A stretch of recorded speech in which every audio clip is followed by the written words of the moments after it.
Welcome to Brain Vision. Okay, so in this question, we have to compare American worker with Japanese worker.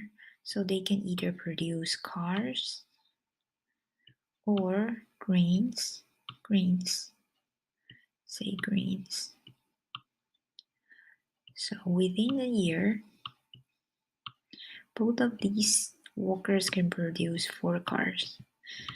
But American workers can produce 10 grains, while Japanese workers produce only 5. So question B is asking us to draw the production frontier. Say this is car on the x-axis and green on the y-axis. So I will indicate American with red color. So if they produce 4 units of car, they are giving up 10 units of grain. So this is for American. And for Japanese, I use blue color. If they produce 4 units of car, they are giving up 5 units of grains. So what is the opportunity cost for them? Well, for the Americans, to produce 1 unit of car, their opportunity cost is just what they give up. They give up on 2.5 units of grain. That is 10 divided by 4. Also here for the Japanese, 1 unit of car equals to 1.25 units of grain that they are giving up. So we can see that the opportunity cost for producing car, the Japanese people the opportunity cost is lower. And the other way around, if we want to say, what is the opportunity cost for producing 1 unit of grain?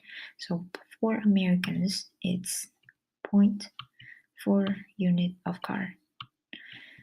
And for Japanese, it is 4 divided by 5, which is 0.8. So in conclusion, we should let American people produce grains and Japanese people produce cars. Why is that? Because when you just simply look at the opportunity cost for producing a car,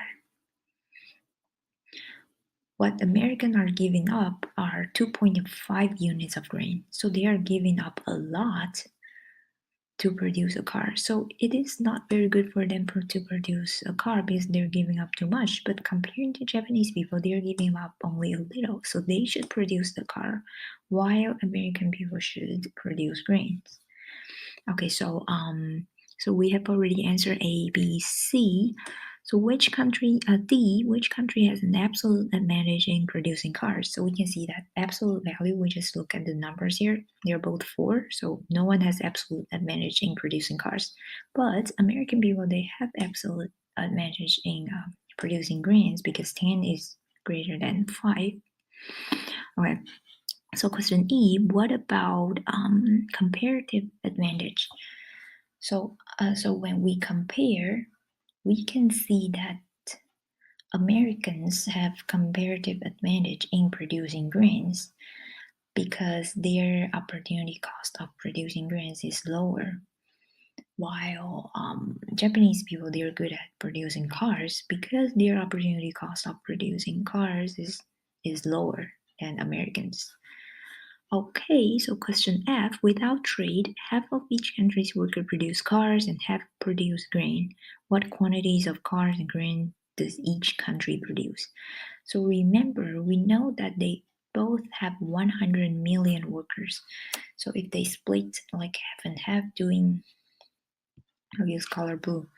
If they spend half and half, so like 50 million workers produce cars and 50 million workers produce grains.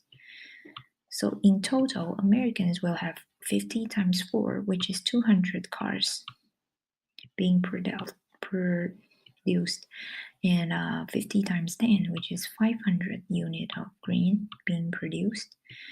And also for Japanese, it's 50 times 4. So also 20 cars, 200 cars. And 50 times 5, 20, 250 cars. But is it better?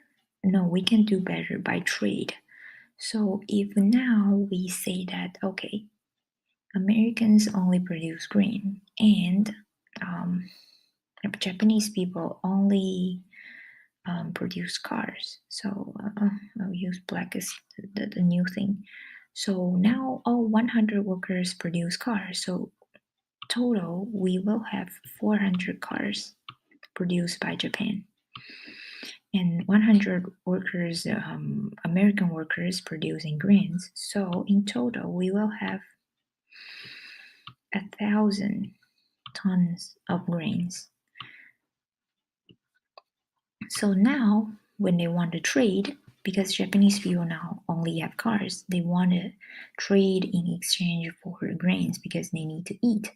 So one trade I can think of is that they can give this 400 cars here, give Americans 200. Why 200? Because this is the amount they can produce if they did it by themselves. So now it's like 200 here and then also 200 here. But so in exchange for grains, how much Americans can offer? We have to keep in mind that if they do not change, Americans have 500 grains. So maybe trading is make them better off, so they now can eat like 600 grains. So they just give Japanese people 400 grains in exchange for this 200 cars, this 200 cars over here. So now both countries are better off because, okay, the amount of cars they consume is the same. But American people, they can eat like 600 grains now. And for Japanese also, they used to have 250 and now they have 400 grains. So both of them are better off after trade.